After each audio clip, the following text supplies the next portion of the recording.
Lisa Araneta Marcos itinurong kasabwat ni Saldico at Diskaya. Grabe to. At isang miyembro ng DPWH na bistong nagpapapuslit ng budget. Ayan yung mga pag-uusapan natin ngayon. Kaya pala parang etong kaya pala todo ano sila sa kay Diskaya. Kasi baka nalaman ng ilalaglag sila. Ay nako. Nakaramdamata na ilalaglag na sila. Ay nako. Oo, grabe itong mga pag-uusapan natin ngayon ha. Oo, hindi natin nakalain na etong si Lisa Araneta. Bagay, sinabi naman na to ni ano, di ba? Ni Senator Amy Marcos na ang nasusunod lang daw at ang parang nagkukumpas daw sa ang humahawak daw ng administrasyong Marcos ay si Lisa Araneta at si Martin Romualdez. Diba? Sinabi ni Amy Marcos yan bago matapos yung halalan. Ayan yung naging pasabog niya, di ba? So kung totoo man tong balita na itong si Saldico at si Diskaya ay kasabwat si Lisa Araneta Marcos mapatungkol sa nakawan sa flood control, lagot na. Paktay tayo dyan. Wala talagang patutunguhan nitong issue na.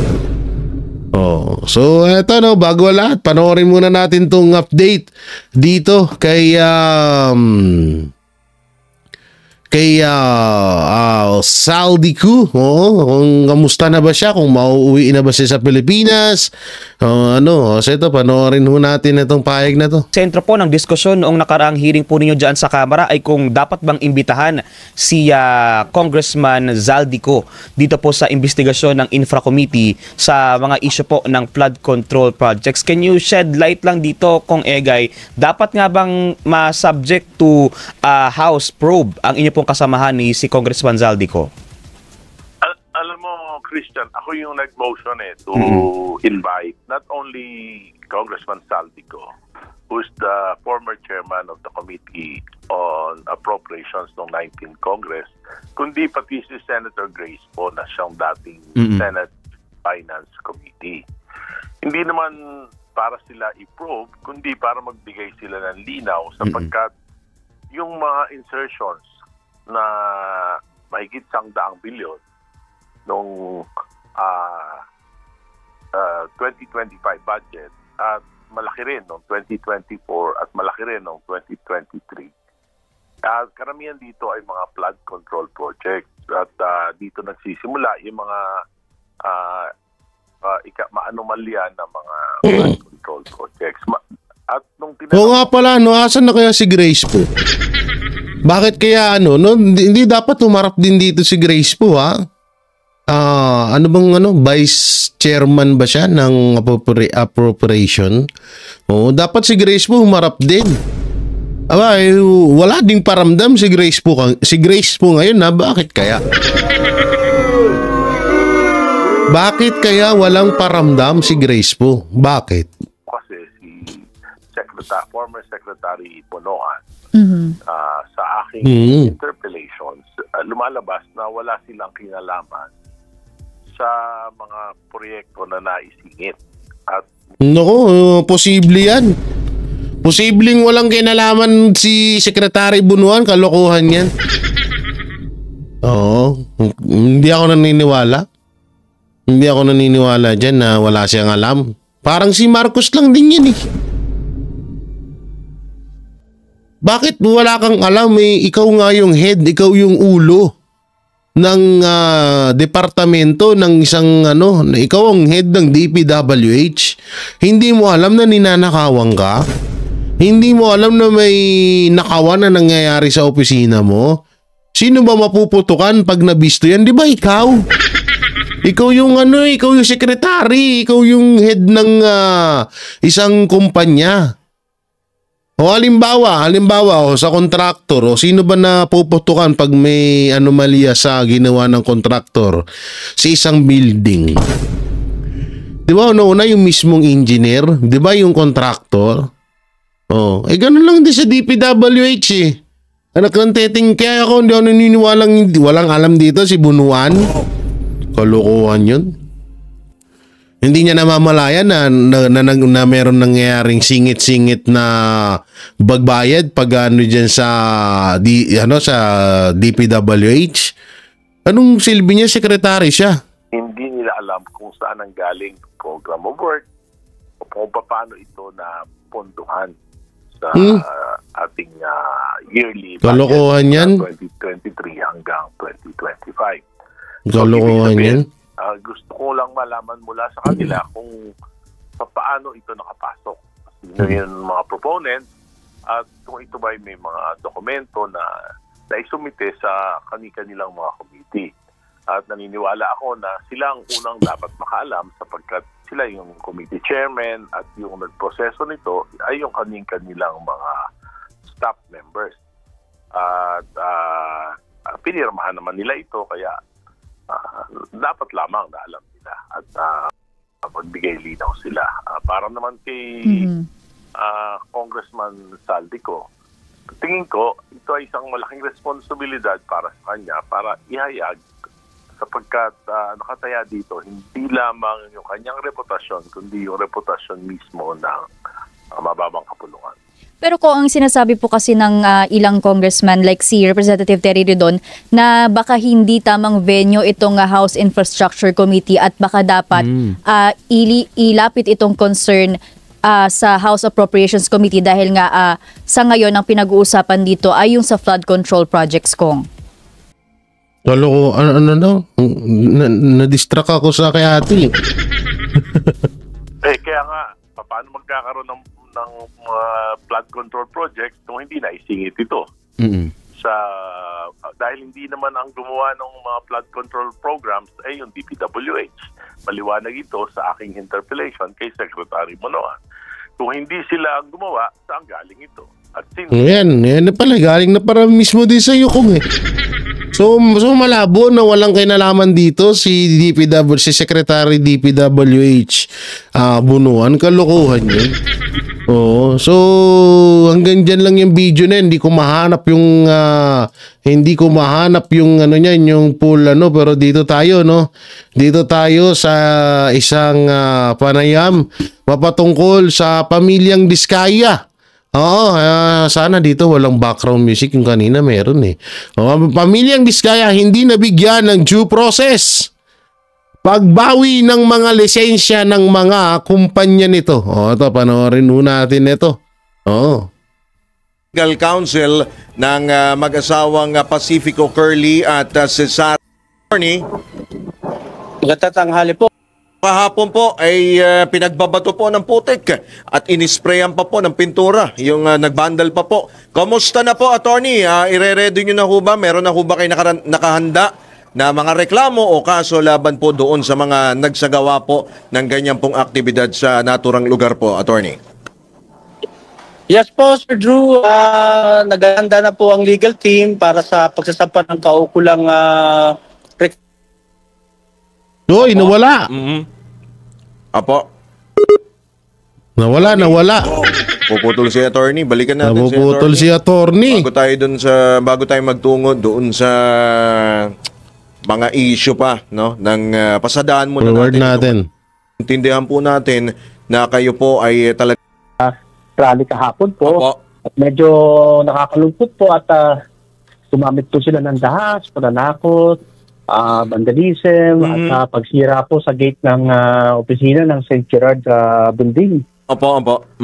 Opo. Attorney, kanina naman ho ba ay naging maayos naman po? Wala na ho bang hindi na ho ba naulit yung mga ganun pong aktibidad, yung ganun pong insidente, Ika?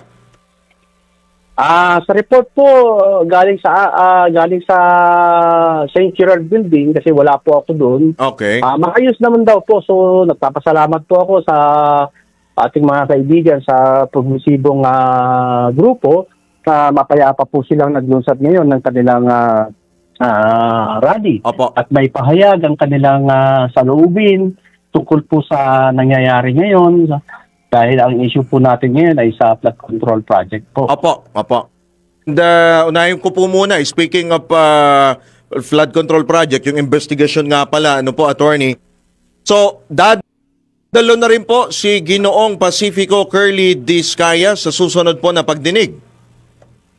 Opo, nag-uusap po kami kahapon ng personal. Sinabihan niya ako na samahan ko daw siya sa Monday dahil dadalo siya sa patawag po at tatalima siya sa subpina ng ating Senate po. Alright, opo. So, yan, pinasapina na po siya, bali Monday, meron naman tayong panibagong hearing. Pero doon po ba sa sinasabi ho ng inyo pong kampo? Kasi kahapon po, or nung isang araw, meron pong inilabas po, kasi yung shampoo na kumpanya, ano po, may inilabas pong desisyon at ang PCAB na bawiin yung lisensya po nito pong mga kumpanya na pag-aari po ng pamilya Diskaya. Ano pong reaksyon niyo po rito, Attorney Samaniego? Yes po, totoo po yan na binawi. Nakakalungkot po kasi may pending hearing po sa PICAP tungkol nga dyan po sa mga aligasyon na may problema sa lisensya ang mga kumpanya ng pamilya Diskaya. Pero nag-file po kami ng motion for an extension of time to submit documents po na hinihiling ng PICAP. Sobra po kasing napakarami. 30 days po yung hiniling namin kasi sa siyam na korporasyon po, 30 hinihingi days po lahat, hinihingi po nila lahat ang dokumento. Yan po ay bago po kami pumunta sa Senate nung nakaraang hearing. Nagulat na lang po kami dahil bigla na lang nilang kinancel yung PICAP licenses ng siyam na korporasyon. At ang basihan po nila ay yung testimony daw ni Ma'am Sara doon sa Senate. Ako po bilang abogado, dapat po yung dokumento po ang pagbabasihan. Kasi po, nabanggit ko na po sa mga una ko pong interview, na si Ma'am Diskaya po, si Ma'am Sara Diskaya ay nag-divest na sa 8 korporasyon at ang hawak na lang niya ay ang Alpha and Omega. Ngayon po, tungkol naman po dun sa nabanggit ni Ma'am Sara na sabay-sabay ko minsan silang nagbibidding, gusto ko lang pong klaruhin na base po sa dokumento ay hindi po nangyayari yun. So, siguro po dahil po pagod na si Ma'am, walang tulog, pressured, so naging mix up na po yung pangyayari sa kanya. Hindi niya nabantayan yung mga tamang tanong, hindi niya nasundan. So yun po yung naging dahilan. Pero nandyan na po yan, nasabi na po ni Ma'am yun sa Senado, hindi na po natin matatanggal yon. Kaya ako naman po bilang abogado, nag-i-explain po ako base po sa dokumento. Alright, so sa makatwid, apela ho kayo, attorney, ano po? Apila po kami sa desisyon ng PICAP, sir. Magpapile kami ng motion for reconsideration. Ngayon, pag hindi po pinagbigyan, meron pa naman po tayong other avenues, legal avenues, para po ma-reverse yung decision ng PICAP. Alright. So, tama, no? 30 days, so 1 month po yan. Alright. Yun lang po. Opo, 30 days po yung motion na hiningi namin before nung magkaroon ng Senate hearing. Before? Para i-submit lahat, para i-submit lahat yung mga dokumentong napakaraming hinihingi ng PICAP po. So, hindi naman po kagyat na makapag-comply kami. Wala pa hindi pa naglalapse yung 30 days. Sila na ho yung siyam na lisensya po. Kaya, ang sabi ko nga po sa mga interview ko na yung kliyente po ay wala pong due process na naibigay sa kanila. Alright. Doon naman po tayo, Attorney Samaniego, sa mga luxury vehicles. Tama po ba 28 or meron pang iba pang luxury vehicles na hinahanap ang Bureau of Customs? Sir Drew, gaya po nung sinabi ni Ma'am Sara sa Senate hearing, 28 luxury cars po. Duly accounted na po lahat ng ating Bureau of Customs po. Nandun po sa garahe ng St. Gerard. Those vehicles were cordoned off, marked and sealed. Alam nyo, may ano ko dito, may nababalitaan ako. Hindi ko lang alam kung totoo Pero parang ano daw to, parang tawag dito ay isang palabas nga lang daw. Tapos parang babalik din naman agad to, ibabalik naman daw ito sa Diskaya. Kasi nga 'di ba may nababalitaan na si Saldico at si Diskaya at si Risa Araneta Marcos ay mga magkakasabwat. Yun ang ano dito kasi kahit na halimbawa, i-ano to ng BIR, pasubasta, tawag ba, ipabidding. Bidding din ba tawag doon dito sa mga luxury car na yun? Bakit kaya hindi na lang kaya ito gibain para mas maniwala kami? Hindi katulad nung ginawa ni Pangulong Duterte na pinadaanan sa sa truck, sa bako, yung mga luxury car. No? Yun dapat ginagawa dyan eh. Kasi pag nasa BIR yan, hindi naman sa pag-ano, pero lahat kasi kayang kontrolin ng administrasyong Marcos ngayon, kaya parang hindi ka panipaniwala. No? Parang hindi ka naniniwala masyado. Pero try natin. Sige. Nasan yan? Sabi nila yan eh. By BOC personnel po. So, hindi totoo yung sinasabi ni Senator Jinggoy na nasa 80 daw. Hindi ko pa ako napapanood yung interview man o sinabi ko, di ko pa narinig yung sinabi po ng ating mabuting senador. Do-double check po namin sa LTO. Pero nagsabi po, kinausap ko po si Sir Curly Diskaya regarding dyan na naririnig daw nila na ganyan, may 80 cars po na sinasabi. Ang sabi po niya sa akin, tinanong ko, baka yung mga nabenta natin, attorney, na hindi pa nililipat sa pangalan ng buyer. So, logic dictates po, pag hindi pa po kasi nalipat sa pangalan ng buyer, kahit na binili na po, ang nakapangalan po ay yung former owner pa rin po. Kung sino yung registered owner po ng sasakyan. Ganun po yun. Yun po yung explanation ni Sir Curly Diskaya. Alright. So, kasi marami daw po silang nabentang mga sasakyan na mga yung lumain na, binenta po nila. So, ang duda po niya is yung hindi nilipat pa sa buyer, yung sasakyan. Opo. Kaya po siguro marami pong nakarehistro pa sa pangalan ng spouses Diskaya doon po sa database ng LTO. Opo, kompleto naman ho ba ng papeles ito pong itong 28 po na luxury vehicles, attorney? Yes po. Nagsalita na po ang XPG natin. Okay. Nagsalita na rin po si ating butihing commissioner, si Sir Ariel Nepomuceno, ng BOC po, na lahat naman po ay may papeles, may mga plaka, may chassis number, may motor vehicle number. Lahat po, accounted po lahat. Ngayon po, kung sa balita nga na baka magbayad ng mga taxes pa kung meron bang pagkukulang. Sabi po ng kliyente ko, kung meron pong taxes na pagkukulang, nakulang na, dapat po bayaran. Yun po sabi niya sa akin. Alright, opo. Saka ito, lagi natin isipin na pag ang isang mayaman na tao, may karapatan siyang bilhin kung ano ang gusto niya. Hindi ko pinagtatakpan ng Diskaya, pero dito kasi, pwede kasing palabas nga lang din talaga to. Pwede rin talaga na ginigipit ang Diskaya para wag isumbong ang nasa likod ng mga kontraktor. Kasi hindi, kapag ikaw ay pangkaraniwan lang na kontraktor, di mo magagawa tong mga ganitong bagay. Diba? So baka lang talagang ginigipit ang Diskaya. Pwedeng ganito mangyari dyan eh. Ginigipit ang mga Diskaya para hindi nila isumbong kung sino yung nasa likod nila. Pwedeng ganun mangyari.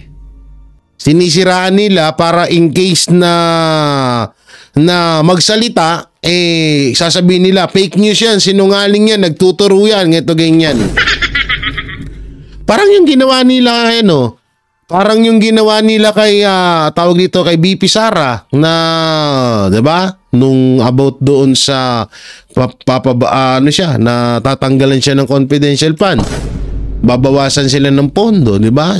Inunahan agad na etong mga Duterte may ito ganyan. So nung nagsalita na si Vice President Sara Duterte na nakikita niyang kawalangyaan Sa unang-una sa Congress, yung budget ng Pilipinas na 2 tao lang ang humahawak, anong ginawa ng mga anti-Duterte, 'di ba? Sinasabi nila fake news, hindi daw totoo, gumaganti lang daw si BP Sara para daw malihis ang issue sa confidential fund.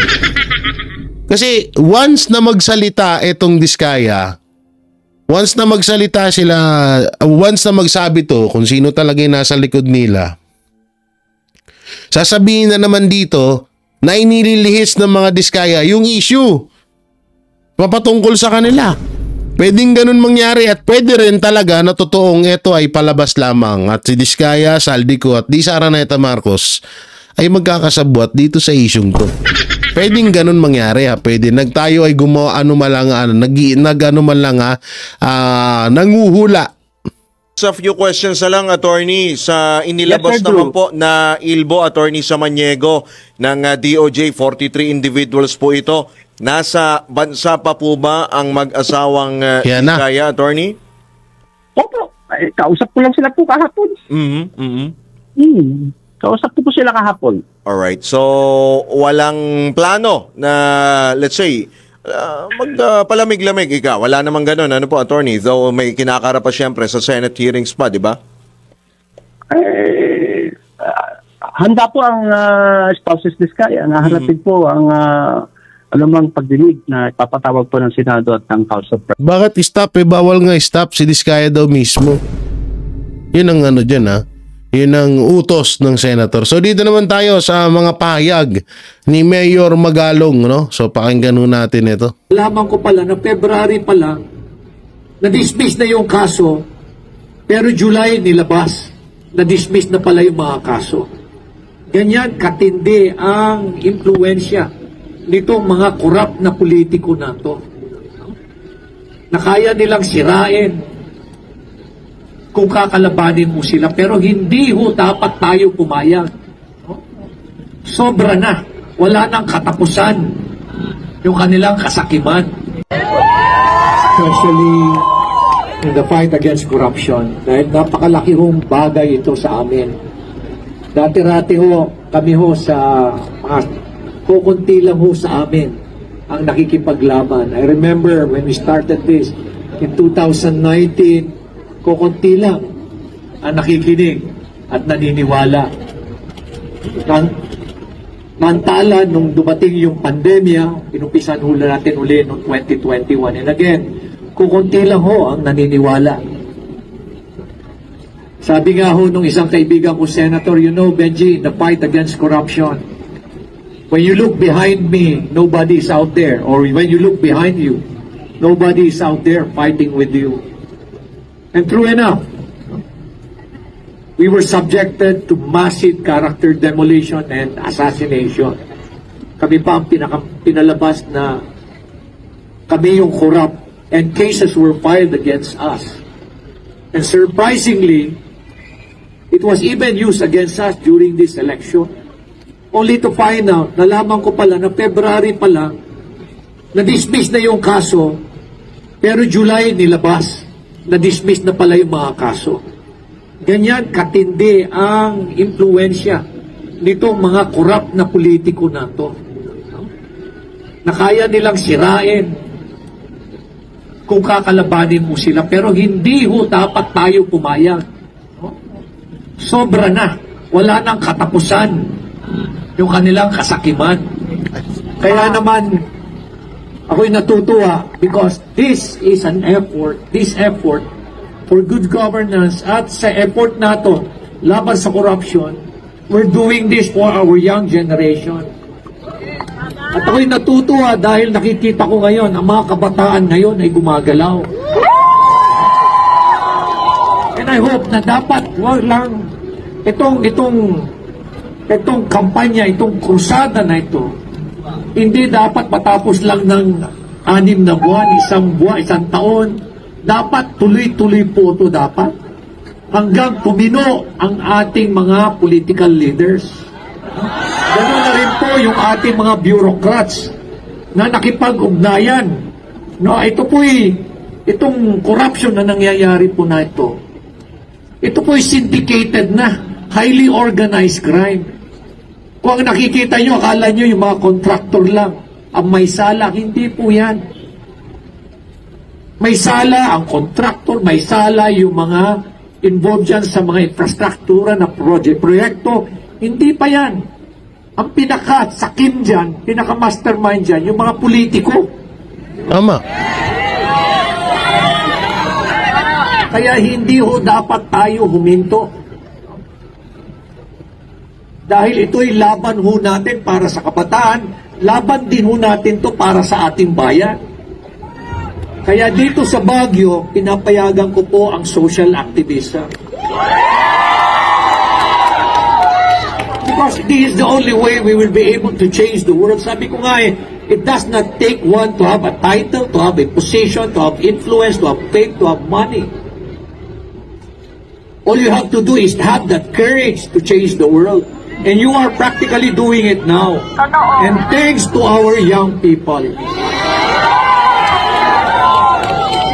So I hope po na itong pakikipaglaban natin hindi lang ito matatapos lang ng ganito-ganito lang.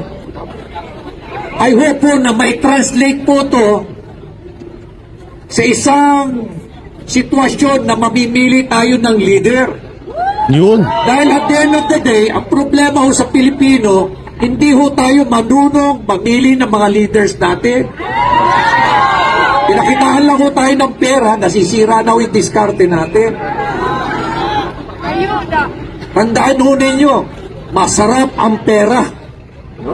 Yan ho yung battle cry ho ng mga korap na politiko. Napakasarap ng posisyon, napakasarap ng power, napakasarap ng pera. Huwag ho nating pabayaan na masisira ho yung ating mga moral values. Muntik na ho tayo rito sa Baguio. Huwag ho natin papayagan. Pero hindi lang ho Baguio ang ilalaban. Makikipaglaban lang ho tayo for Baguio only. Hindi ho dapat. Para sa buong bansa. Tama. Para ho sa buong bansa. So sa inyo pong lahat, sa ating mga kabataan, maraming salamat po sa inyong lahat. Alam nyo, ito yung kinaganda rin kay, kay Mayor Magalong, yung pagiging matapang niya. Soon, no? Talagang sana makita natin to bilang isang, ito yung mga natin, ito yung mga kailangan natin sa Senado. O, yung mga tipong mga kandidato na hindi kayang bayaran. Kandidato na, alam mo yun, yung inuuna yung kapakanan ng iba kaysa sa pangsarili niya. Yan, isa yan sa nakikita ko dyan kay Mayor Magalong. Tsaka may bayag talaga. Oo, hindi yung katulad ng iba dyan, nasisimulan ngayon, bukas, tigil na. Oo, pag hindi pumatok yung ginagawa, tigil.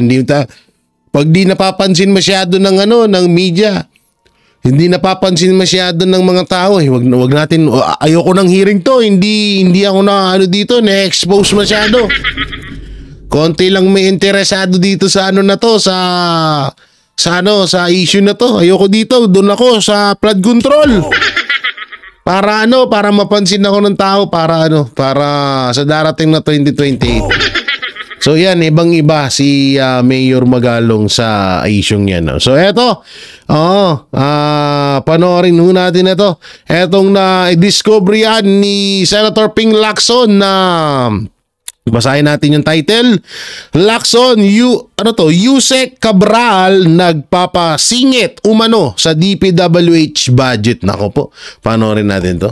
May pasabog si Senador Ping Lacson, isang Yusek ng DPWH at nasa likod umano ng mga insertion sa panukalang budget ng DPWH para sa susunod na taon. Ang tanong, aamin kaya ito? Narito ang Agenda Weekend Report ni Hannity. Naku po! Eto na nga. Maagang pagsingit sa budget ang peg ng isang opisyal ng DPWH. Yan si Undersecretary Maria Catalina Cabral. Sa isang radio interview, ni-name drop kasi siya ni Senator Ping Lacson na tumawag umano sa staff ni Senate Minority Leader Tito Soto para humingi ng gustong isingit sa budget sa 2026. Pagkatapos ito ng midterm polls ngayong taon. At dahil for transparency and good governance ang isinusulong ni Soto, tinanggihan niya raw ito. Tanong ni Lacson, ilang miyembro na kaya ng Kongreso ang pumatol sa insertion sa budget? Yan ang kaya ng magandang katanungan. Oo, posibleng ito totoo at hindi. Posible lang din kasi ito ang nangyayari dito ay magiging goods si Soto. Kasi hindi niya tinanggap. At ang pinakamaganda rito, sino pa kaya yung mga napagbinggan ng mga singit-singit budget na to ng DPWH Secretary na si Cabral? Ayon sa senador, as early as January, nagsimula na ang budget call at natapos nitong Hunyo para maipasa sa Kongreso sa loob ng 30 days matapos ang sona ng Pangulo. Base sa directory ng DPWH, si Cabral ang kauna-unahang babaeng rank-and-file employee na naging USEC ng ahensya. Siya ang nakatoka sa infrastructure planning and programming, kabilang ang PPP projects ng DPWH. Ikinalungkot ni Lacson ang nangyari dahil posibleng mawalan daw ng saysay ang checks and balances ng proseso ng pagbabudget. Sa huling monitoring, wala pang sagot si Cabral sa Bilyonaryo News Channel tungkol dito. Una nang kinwestiyon ang role ni Cabral sa pag-oversee ng budget ng flood control projects. Sa 2025 proposed budget kasi, ayon kay Senate Blue Ribbon Committee Chairman Rodante Marcoleta, hindi lalagpas sa 200 billion pesos ang halaga ng flood control projects, pero lumagpas ito sa mga 350 billion sa GAA. Depensa ni Cabral, hindi na raw kasama ang DPWH sa mga pagdagdag na ginagawa ng Kongreso matapos ang NEP o proposed budget. Ibig mong sabihin, hindi mo alam kung sino ang pumasok sa kung paano napunta yung insertions? Yun po. Paano kung maipakita ko sa iyo na may kinalaman ka? Wala po. Not necessarily na ikaw ang gumawa. Ibig ko sabihin, na nalalaman mo na nangyayari ito. Kasunod nito, sa House of Representatives naman, binalaan na rin si Cabral ng contempt o detention matapos idiin ni Representative Romeo Acop ang tila budget changes sa 2026 ng District Engineering Office ng Antipolo. Para sa Agenda Week. Naku po, oo na. Pero ito, ang pinakang tanong dito, malamang sa malamang, wala na namang alam dito si Bunuan. Tsaka kung totoo man yung sinabi ni Senator Ping Lacson sa ginawa ni Soto at nito ni Cabral, dapat ilabas na lang ni Cabral kung sino yung mga congressman na nabigyan ng mga singit-singit budget. Oo. Maganda na ilabas niya yun para para tawag dito, hindi siya madiin dito kasi baka mamaya ang nangyayari kasi katulad niyan halimbawa, ang naiipit ngayon, di ba, kontraktor. So, nasa dulo, nasa buntot, mababa. Sa DPWH, ang nasisisi, nasa mababa na naman. Eto na naman, si Cabral.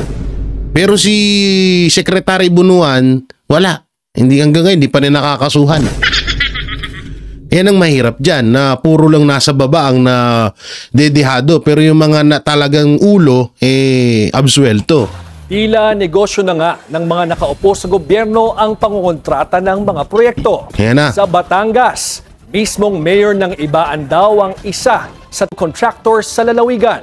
Ang vice-alkalde naman, hawak ang isang electric company. Narito ang exclusive Agenda Weekend Report ni Joash Malimban.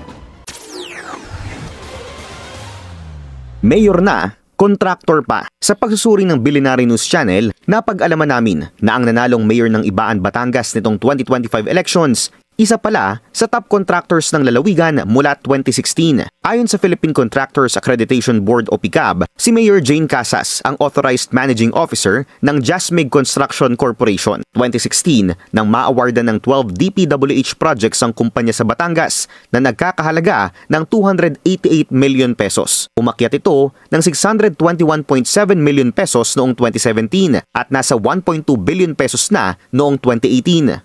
Sa 3 taong ito, nakaupong Vice Mayor ng Ibaan ng current Vice Mayor din ngayon na si Joy Salvame. 2019 nang maupong Mayor si Salvame at nanalong re-electionist hanggang 2025 elections bago sila magpasya ni Mayor Casas na magtandem sa halalan. Sa datos mula sa DPWH website, pinakamalalaking kontrata ang nahawakan ni Mayor Casas noong 2022 na umabot sa halos 2.3 billion pesos.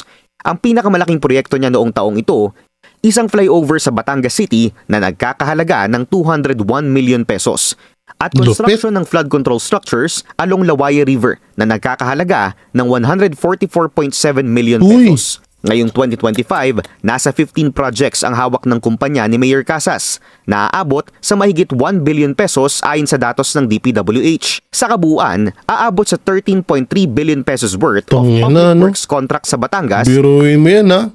13 billion pesos. Grabe, ang lupit. Tsaka ito, dapat magkaroon tayo ng batas na bawal tumakbo ang isang kontraktor sa kung anumang posisyon sa gobyerno. Dapat magkaroon yan parang sa hair follicle test. Magkakaroon muna ng hair follicle test pag ikaw ay pumasa, ikaw ay positive o ikaw ay negative. kung ikaw ay nakapagpa-hair follicle test na, pwede ka nang tumakbo kasi may parang palatuntunan. So dapat gawin din ito yung mga kontraktor, engineer, yan. Di kahit sabihin na natin kontraktor lang, bawal kang tumakbo. Bawal kang kung ikaw ay nakakuha or nakaano ka na ng project galing sa gobyerno, bawal ka dyan. Kasi dyan talaga nagmumula eh. Pagpasok mo, pagiging hindi ko sinasabing totoo na agad tong issue nila. Ito ay general opinion, pangkalahatan. No? Pwede kasing mangyari katulad yan, di ba? Si Saldico, congressman. Congressman na, kontraktor pa. Mas mapapadali sa kanya na makakuha ng project galing sa DPWH dahil congressman siya. Best friend pa sila ni Tamba. Diba? Ganun kabilis ang ng kalakaran. Ang nakubra ng kanyang kumpanya mula 2016 hanggang 2025, karamihan ay makikita sa ikalawa at ika-4 na distrito, kasama na ang millions worth of building and road projects sa Ibaan. Nadiskubre rin ng Billionaire News Channel na ang isang major electricity provider sa Ibaan, pagmamay-ari ng pamilya ni na Vice Mayor Salvame. Ayon sa official site ng kumpanya, mula 2010, lahat ng shares ng Ibaan Electric and Engineering Corporation ay ibinenta at itransfer sa Salvame family. 2014 nang baguhin ang pangalan nito bilang Ibaan Electric Corporation at 2016 naman nang mabigyan ito ng 25-year franchise to construct, operate, and maintain electric, light, heat, and power system sa bayan ng Ibaan. Pauna nang sinabi ng Commission on Elections na hindi po pwedeng mangontrata ang isang public official sa pamahalaan dahil sa conflict of interest. Ayon naman kay election lawyer attorney Alberto Agra, maaari namang maging government official ang isang kontratista as long as hindi mo ginagamit ang iyong posisyon para makakuha ng kontrata. Pero kung usapang... Wala yun, kalokohan na hindi nila gagamitin yun. O tignan mo, si Saldico, diba? Busog ang bulsa. Kadeza raw, mas maganda pa rin ang mag-divest mula sa iyong kumpanya para maiwasan ang conflict of interest. Pero kung nanalo ka na, baka kailangan ka mag-divest, kailangan ka mag-disclose, lalong-lalo na kung may conflict of interest. Yung mga batas natin sa accountability, anti-graft, at mga provisions ng batas Code of Professional Responsibility, kasi kasama yan pag naging public official ka na, therefore you're accountable. Kaya dyan papasok ang mga disclosures and divestment. Sinubukan namin kunin ang pahayag ni na Mayor Casas at Vice Mayor Salvame, pero hindi pa ito tumutugon sa aming mga mensahe. Para sa agenda... No, eto na, panoorin na ho natin yung sabuatan ni Lisa Araneta Marcos at ni Diskaya at Saldico. So eto, panoorin niyo po. Pinasinungalingan ng Malacanang ang pahayag ng kampo ni Sara at Curly Diskaya na ang hindi natapos na proyekto sa Philippine Heritage Building sa Intramuros ay hindi nila kontrata. Sinabi ni Palace Press Officer Undersecretary Attorney Claire Castro na ang kontrata na binabanggit ni Attorney Cornelio Samaniego na abogado ng pamilya Diskaya ay hindi kapareho na pinapatrabaho o kontrata na natapos ng kontratista noong December 2024. Malinaw na ginugulo lang ito ng pamilya Diskaya. Ang mga Diskaya ay voluntary na pumasok sa isang contract agreement noong January 2, 2025 kasama ang Public Works Department para sa nasabi na proyekto ng kanilang inireklamo. May contract price anya ito na mahigit 107 million. Dapat rin na matapos ito noong September 4. Ayan na, talagang tawag dito, nagkakalaglagan na. O ngayon, may inaamin unti-unti ang mga Diskaya mapatungkol kay Lisa Araneta Marcos. Pero anong ginagawa, di ba? Sinasabi, sinungaling. Susunod yan, fake news. Tapos eto na nga, hindi ako nagkamali, kagaya ng sinabi ko kanina, inililihis ang issue. Di ba? Anong sinabi ni Yussi Claire sa mga Diskaya? Hindi, ginugulo lang daw. Oh. What if, halimbawa, sabihin ng mga Diskaya na ang talagang nasa likod ho namin ay si Lisa Araneta Marcos. So, ang gagawin ng administrasyon yan, sasabihin nila, fake news yan. Hindi yan totoo. Diba? Kaya nga yung sinasabi ko kanina na yung panggigipit dito sa mga kontraktor, hindi kaya baka ito ay isang strategy nila na para kapag once na magsalita or may ilaglag itong mga Diskaya, talagang sasabihin nila na ito ay fake news lang kasi sangkot sila sa issue ng flood control. Pwede nilang palabasin na nagtuturo lang ang mga Diskaya. Yung sinasabi natin. Kaya nga dito hindi ko masyadong inaano mga kontraktor pero kung halimbawa man na may kasalanan talaga sila, kailangan nilang managot. Pero hindi lang ang mga kontraktor, kundi kasama dyan ang DPWH, Congress, tsaka ang Malacanang. Hindi lang mga kontraktor. No? Kasi nakikita natin parang nakapokus lang Nakapokus lang yung target nila sa mga kontraktor na yun lang yung mga ipapakulong nila. At parang wala silang pananagutin ng mga congressman. Lalong-lalo na si Zaldico. So yun mga banateros, mga kabiyaya, nung may kukomento nyo ho dito sa mga napag-usapan natin etong sa buwatan ni... Yan ang banateros, walang inuurungan. Pag tama palakpakan, pag mali ay babanatan. Yan ang banateros, boses ng ordinaryong Pilipino. Banateros ay walang makakaawan. Walang inuurungan, banateros ay tinutulungan.